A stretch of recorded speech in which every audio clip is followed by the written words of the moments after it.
Hi, it's Croft here from successfultrainers.com, and this is one of my favourite tips I would give to anybody in any job, actually, not just in training, but particularly for training, is be yourself.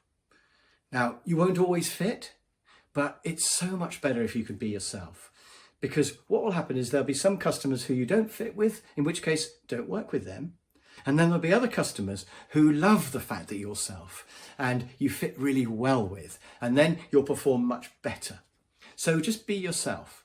So there's a training lady I work with sometimes, and she has a sort of training persona. She goes, "Hello everyone, and welcome to the training day. Now, how do we all feel about leadership?" And I just think, oh, be yourself.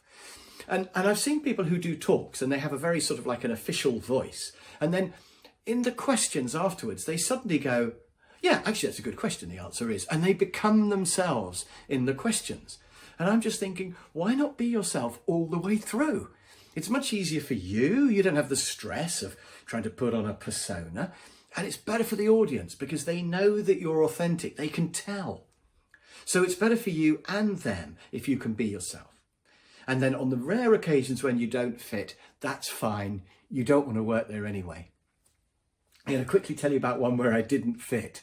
So I was doing a series of training days for this. It was a company of actuaries, and actuaries are quite serious people usually, I think. And the training lady there was very serious as well. And the first time I went there, she said, we had a meeting a few days before the course, and she said, "Oh, you are going to wear a tie, aren't you, Chris?" And I said, "Yeah, all right then." And then when I turned up, I'd been travelling on the tube to get there and had the tie in my case because it was so hot and sweaty on the underground. And she said, "You have brought your tie, haven't you?" And I went, "Yes, I had it in the case."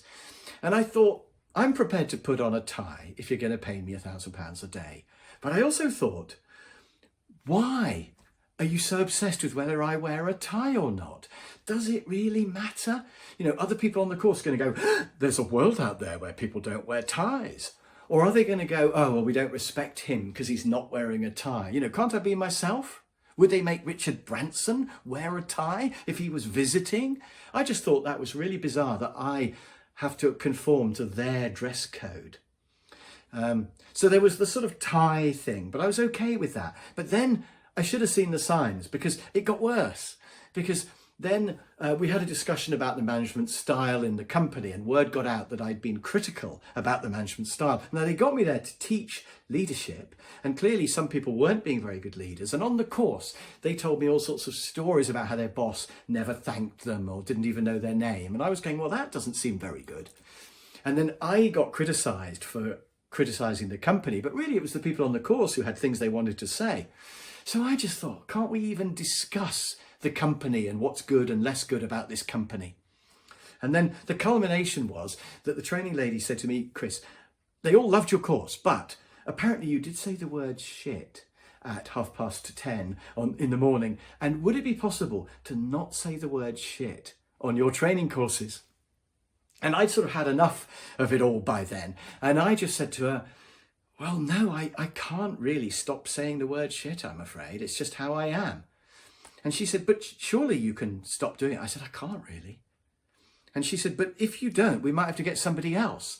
And I said, "Well, maybe you should get somebody else." And you could see her thinking, what? I can't believe he's saying this. So anyway, they did get somebody else. And that was the best thing that ever happened because I never had to go there again. And I didn't have to put on a tie and not mention the management and not use the word shit and all these other things. It was trying to walk through this minefield with your arms tied behind your back. It was ridiculous. And it felt so good to be free of there. And the days that I would have sold to them, I sold to somebody else, probably for more, and it was great. So really what this means is be yourself. That's the conclusion of all this, isn't it? Be yourself, and if you lose the occasional customer, that's fine, because you wouldn't have fit with them anyway, and you'll be much better with all your other customers. So that's something I've learned the hard way, and I think it's really good advice for trainers.